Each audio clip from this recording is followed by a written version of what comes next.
Bago tayo magpatuloy, may lumiban ba sa klase ngayong araw? Mabuti naman at walang lumiban sa klase. Ngayon, ay ilalaan ko sa inyo ang mga pamantayan na dapat niyong sundin habang tayo ay nasa klase. Pakibasa. Huwag maingay at iwasan na magkipag-usap sa katabi. Ayusin ang inyong upuan. Nakahanda na ang inyong sarili pati na rin ang inyong gamit sa klase. Dito sa klase ang focus. Aktibo makilaw sa loob ng klase. Maasahan ko ba ang lahat ng inyong mga binasa? Ngayon, okay. Mayroon akong talaan ng puntos dito. Magbibigay ako ng bituin kung ikaw ay ang ikilaw sa klase at bawat bituin ay may katumbas na 5 puntos. At mayroon din akong puntos ng mabuting asal. Magbibigay ako ng malaking bituin kung ikaw ay sumusunod sa asal at sa mga patakaran. Malinaw ba mga bata? Handa na ba kayong matuto? Bago natin simulan ang ating talakayan ay balikan muna natin ang ating tinalakay noong nakaraang leksyon. Tungkol saan ba ang muli nating tinalakay? Yes, ang bumubuo sa ating komunidad.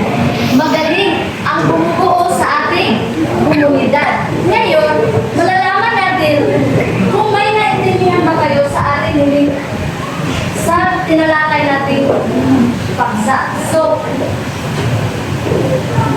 meron tayong aktibidad na gagawin at ang tawag sa aktibidad na ito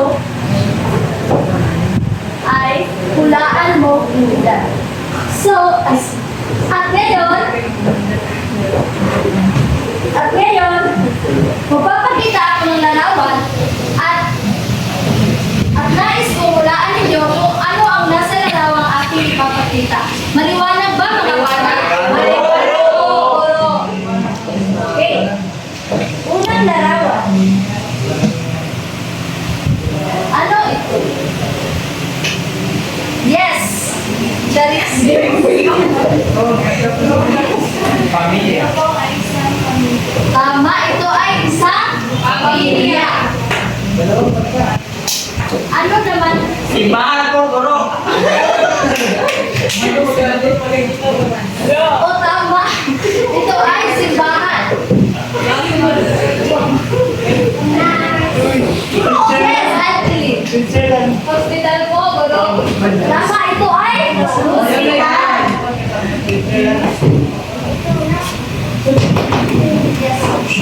Ito pala ay kalaruan ng mga bata. Ay, grabe. Tama, ito ay laruan. Magaling mga bata. Talagang naiintindihan ninyo ang ating nakaraang leksyon.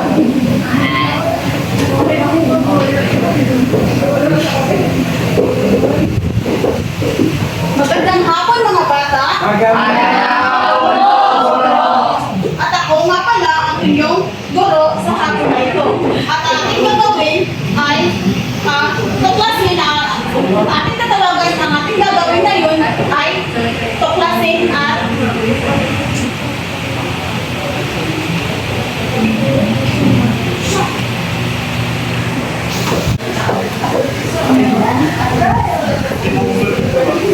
tawagin natin ang ating gagawin ngayon na kilalanin at tuklasin. Handa na ba kayo mga bata? Mabuti. At ngayon, ito ay pangalahatang gagawin. Ito ay hahatiin ko ang klase sa pangatlo. Ito ang unang pangkat, pangalawa, at pangatlo. Handa na ba kayo?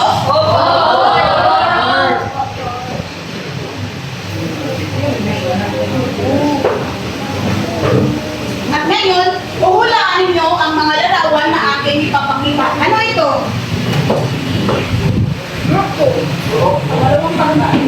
Ang larawan po ay isang guro.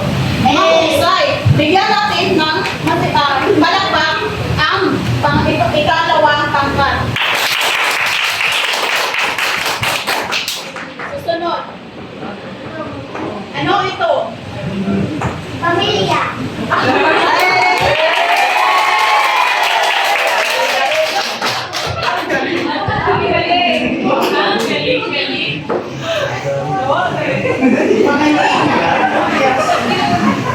Susunod.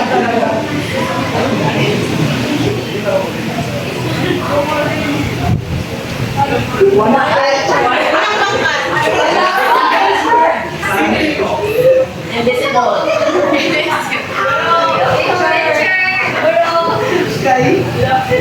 Ay.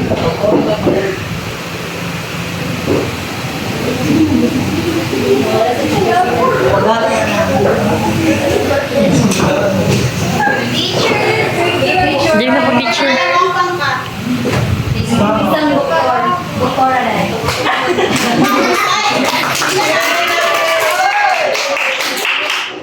At meron pa kayong matutunan, mga bata?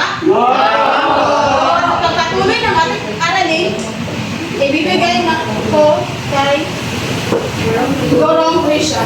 Ngayon mga bata, sabay-sabay natin basahin ang layunin ng aralin. Sa pagkatapos ng aralin, ang nakakaray, natutukoy ang iba't ibang uri ng gawain ng mga bumuo ng komunidad.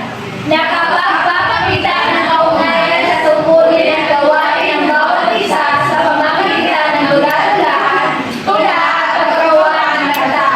Nakapagpapahagi kung paano maipapakita ang tungkulin ng gawain ng mga miyembro ng isang komunidad. Gusto niyo ba ng isang aktibidad? Ngayon, sama-sama natin basahin ang tanong at ang aktibidad na ito ay tatawagin ang tungkulin ng pamilyang bayani. Basahin niyo lahat.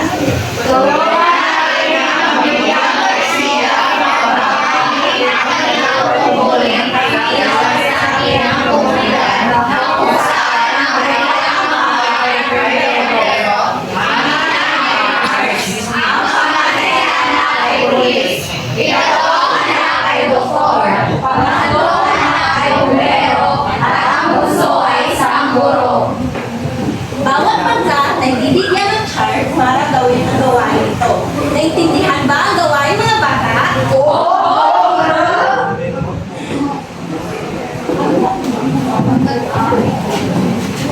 Uy, mali. Ang mali tayo. Wala.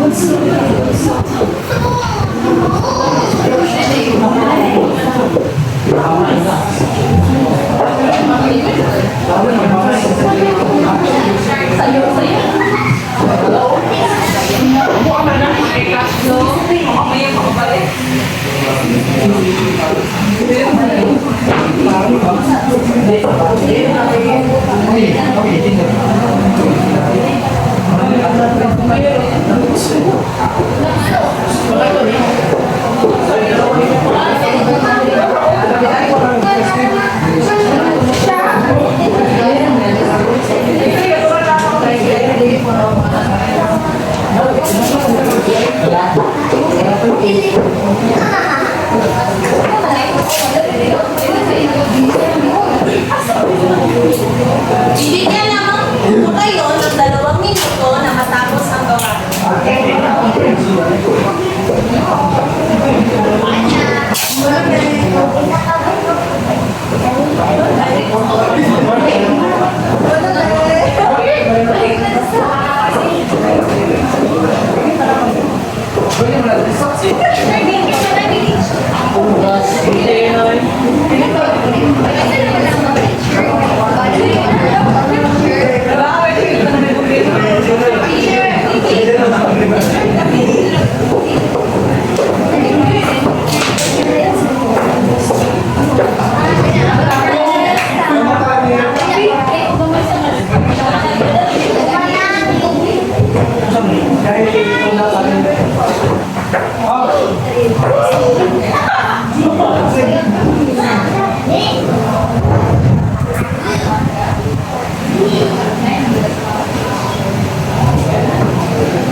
nurse. Ang ginagawa ng nurse, ng carpentero, siya ay gumagawa ng bahay. Sapagkat ang inalaman ay kagawang ng mga doktor. Bigyan na lang ng tatlong paksa.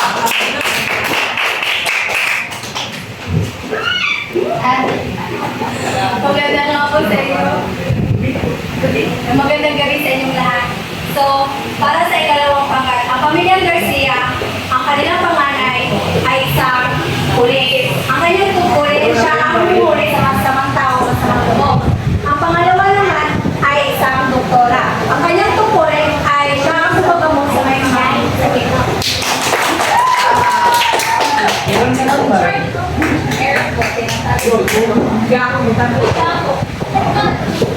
Eric po, tinatawag. Magandang gabi sa lahat. Ang pangatlong anak ng pamilya Garcia ay bumbero. Siya ang tumutulong pag may sunog. Ang bunsong anak ng pamilya Garcia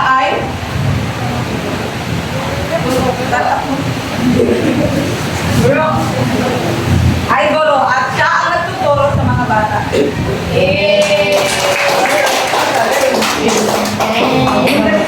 Ngayon, ibibigay ko kay Gurong Michael ang dalawa.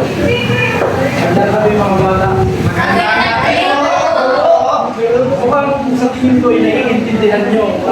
Ano na ang mga estado o ang mga kailangan ang mga ano tawag dito? Isa tingin. Okay. So magandang gabi mga bata. Parang humina. Magandang gabi mga bata. Nagalit ba kayo? So mukhang alam na ng bawat grupo ang kontribusyon ng pamilyang Garcia. So meron akong mga katanungan. At batis ko, kaya ninyo itong sagutan. Alam niyo ba na bawat sagot na maririnig ko ay may katumbas? Hindi lang basta star, kundi may katumbas na premyo. Handa na ba kayo mga bata?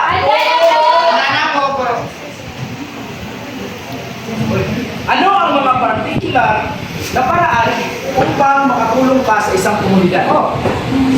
Guro. Wala nang pamilya. Lasang pa.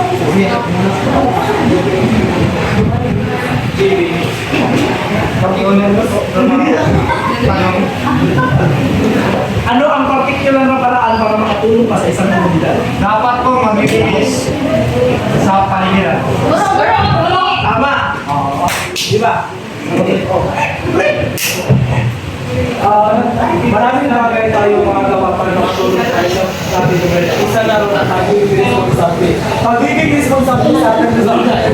Sa ating pagsagot sa mga batas na meron tayo sa ating komunidad para sa kalabuhan ng ating komunidad. Diba? Paano ka makakatulong? Paano ka makakatulong? Ano ang particular na gawain para makatulong ka sa komunidad? Ang partikular na gawain na iyong magagawa sa pagtulong sa iyong komunidad ay gawin na iyong tutuloy. Bilang parte nito. Tama. Sige. Makakatulong ka. Kapitulo. Para sa akin, makakatulong tayo sa ating komunidad sa pamamagitan ng pagkikilahok sa mga proyekto kagaya ng Greenland Kiko. Yes, tama. Tama. So alam naman natin na bawat isa sa atin ay may particular na responsibilidad sa ating komunidad. Di ba? Narinig nyo ba? So para pagpatuloy natin ang pagtatalakay para sa komunidad, meron akong bagong ibibigay sa inyo na gawain. Gusto nyo ba? So ang gawain na ito, ang gawain. Ito ay tinatawag na kahon ng eksena. So, ito ang panuto. Sa tatlong pangkat, kayo ay gagawa ng malikhaing pagsasadula. tula at sayaw na tumatalakay sa sitwasyon ng iyong nakuha mula sa pagbunot dito. Dito. Sa kahon na aking hinawakan. Bawat membro ng pangkat ay magre-representa sa harapan.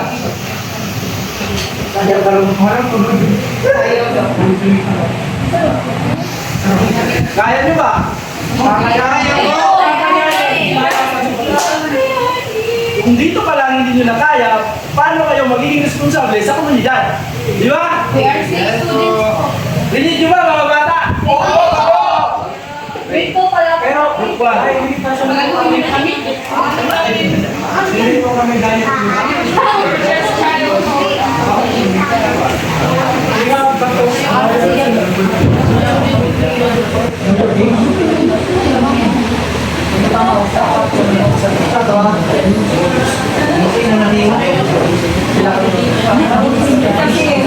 So, magbibigay kami ng 5 minuto para makakuha kayo ng mga maligay sa lahat sayaw, tumatalakas sa sitwasyon ng iyong nakuha.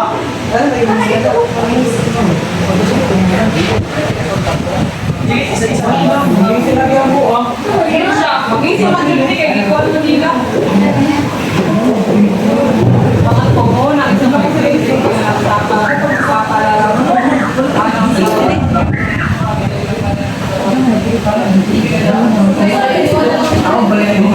Pag-imutan sa hindi. Aba, sa malpad, alam mo paano Sumunod ang isang kilala sa kapatid ako paano ang gawin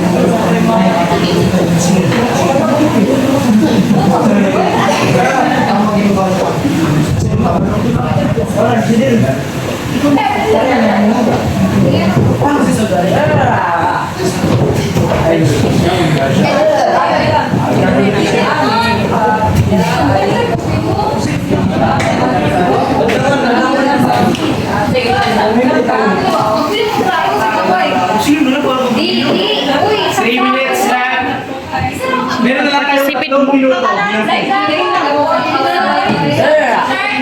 Kami sa tayo ay ang bata na doon kita mga babae kay parang bisita Bawat membro nabutak ka ulit ka pagkano ka na may halo Ayun, no? Sige, Sige ka na.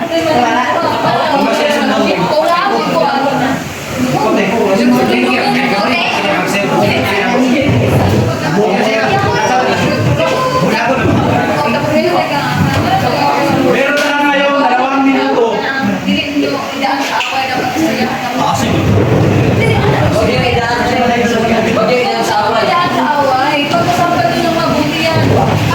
Tapos kita na yun sa likod. Tama! Okay na. Legit. Meron na lang ngayong 1 minuto. Ay, wala pa di ay. Meron na lang ngayong 5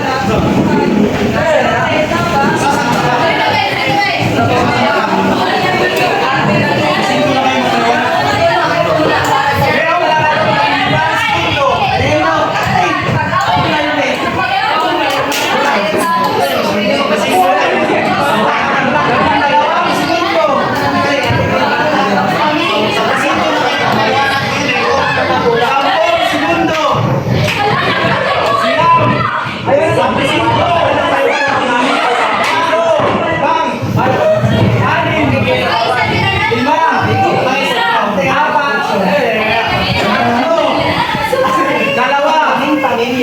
Isa. Tapos na lahat ng ibinigay kong oras sa inyo. So ngayon,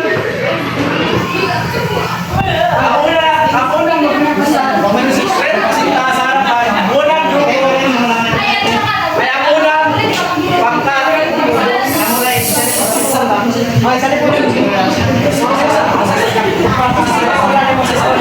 So, makinig! Unang pangkat. Magandang hapon sa inyong lahat.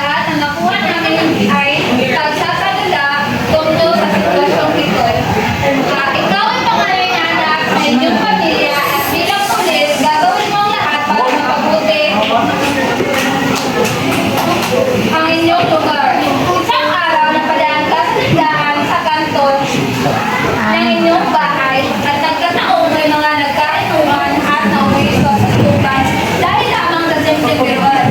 Bilang pulis, paano mo haharapin ang mga ganitong uri ng sitwasyon?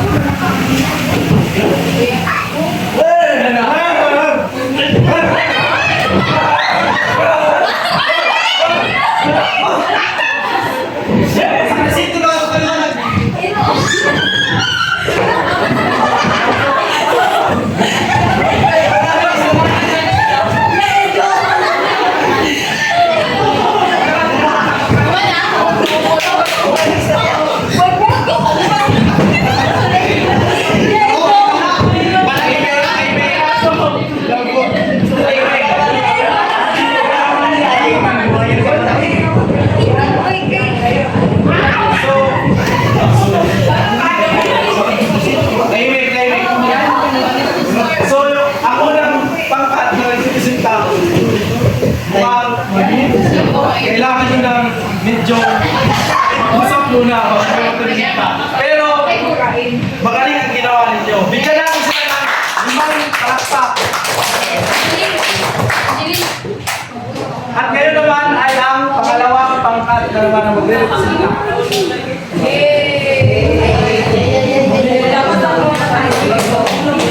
Kami ang ikalawang pangkataan. Ang aming gagawin ay gumawa ng handa at ito ang aming pangkat. Ang aming pamilya ay isang unit na pagkakamahal. Nagkakaisa sa komunidad, nagbibigay ng halaga. Ang ama, isang halimbawa ay nagkakapangan. Nagkakabago ang gusto para sa pamilya ng kamago. Ang ina, isang ilaw ng pagmamahal. Nag-aalala sa mga anak at nagbibigay ng pag-asa. Ang mga anak, bawin na pag-asa. Nag-aaral ng mabuti para sa kinabukasan. Ang lola at lola, mga puno ng kaluluhan, nagbabahagi ng kanilang alaman para sa mga apo. Ang bawat membro ng pamilya ay may mahalagang papel sa pagbuo ng komunidad. Kaya, magkaisa tayong lahat at magtulungan para sa ikabubuti ng ating komunidad.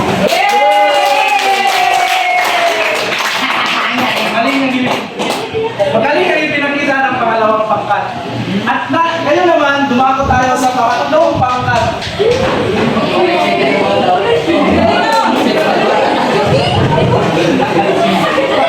Yun eh, kapatay, di ba ito?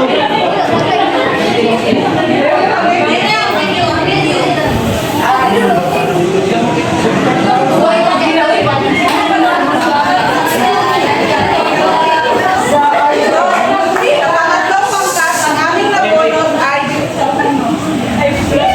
bumuo ng isang migrating guide na nagpapaalala kung paano ang bawat miyembro ng ng inyong pamilya ginampanan ng gawain sa komunidad. So, 1, 2, 3, go. Aking pamilya. Papa Ibero, Nanay Ayuso, nasa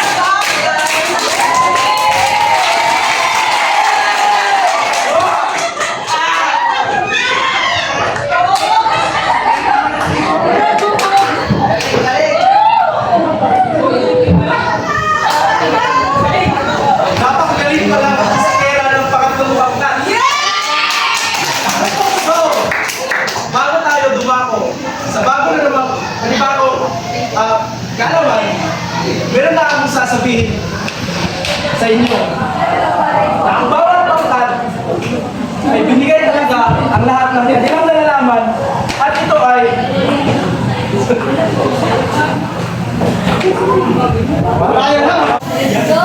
napakaganda ng gawa, napakaganda ng resulta ng ating gawain. Alam ko, lahat ng pangkat ay ibinigay talaga lahat ng nalalaman nila. So bigyan natin ng 10 palakpak ang lahat ng ating gawain.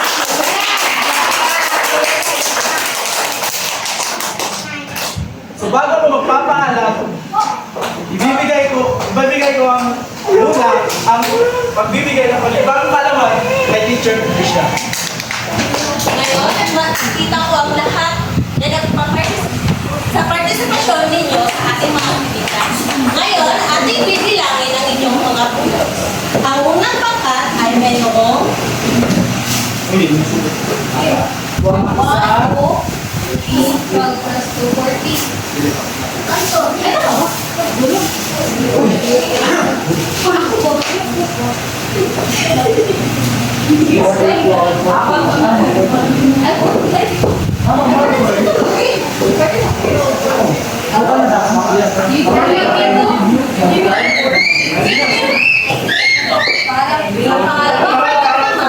90. So, zero. Sabi ko ni Sophie, tapos Sa pamamagitan ng ating talaan ng pagpupunos, dito natin makikita na ang bawat grupo ay mayroong partisipasyon. At tulad ng ating komunidad, kailangan natin magtulong-tulungan para makamit ang ating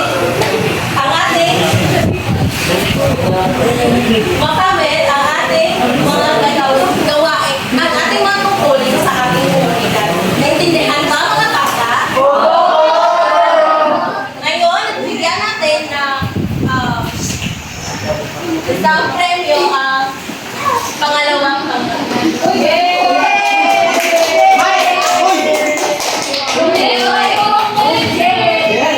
bakit ka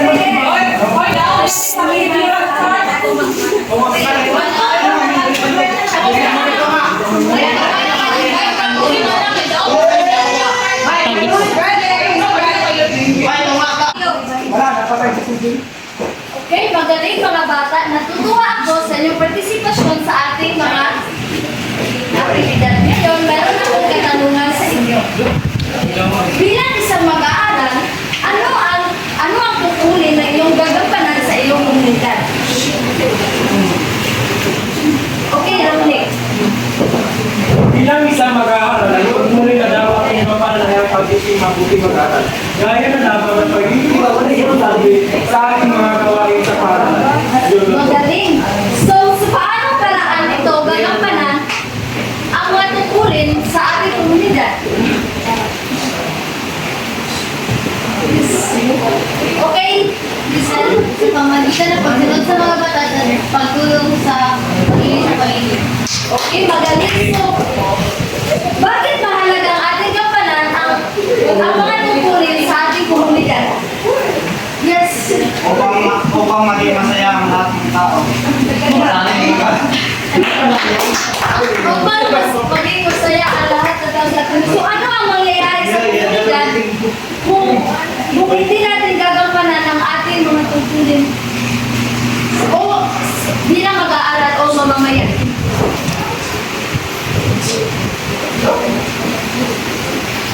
Yes.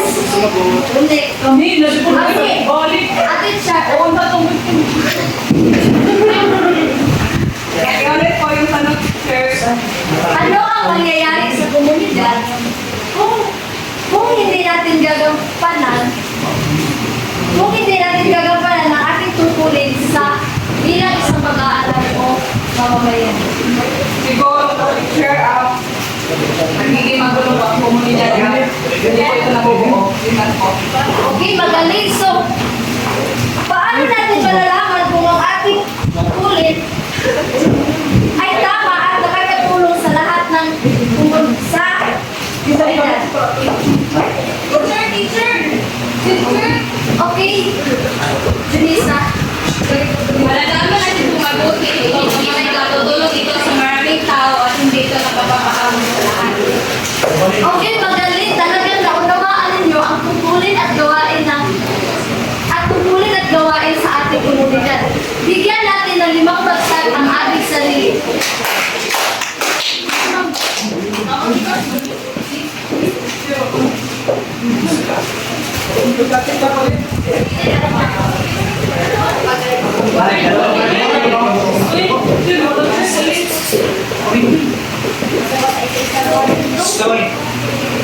Magandang hapon mga bata.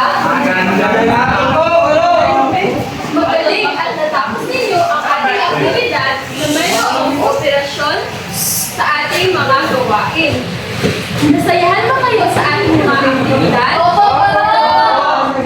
Dahil dyan, mas lalo namin naiintindihan ang bawat kung ano ang mga responsableng gawain ng bawat tao sa kanilang komunidad. At kung paano ang pamilya at ang personal na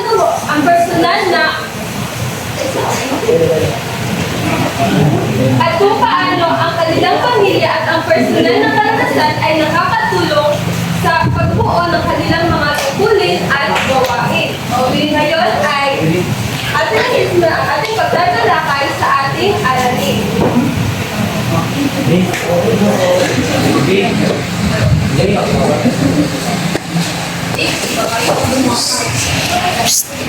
Pakibasa, Tungkulin at gawain ng mga bumubuo ng komunidad. Kaugnayan sa sarili at pamilya.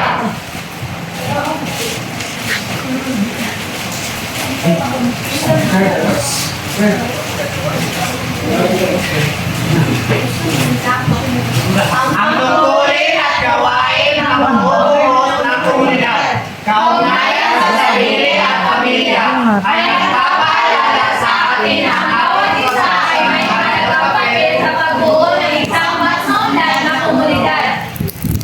Ngayon, ang ating mga tungkulin at gawain ay hindi lamang nagmumula sa ating responsibilidad, kundi pati na rin sa ating personal na halaga at karanasan. Pakibasa, Ang pamilya Ay nagtutulong sa atin ng mga halaga at prinsipyo na nagsisilbigay sa ating pakikipag-ugnayan sa ating kapwa. ang pakikilahok at sa mga gawain ng ating komunidad ay nagpapakita ng pagmamalasakit sa lahat sa kabutihan ng lahat. Naiintindihan mo ba ang ating tinalakay? Opo! Ngayon ay kumuha kayo ng isang pirasong papel at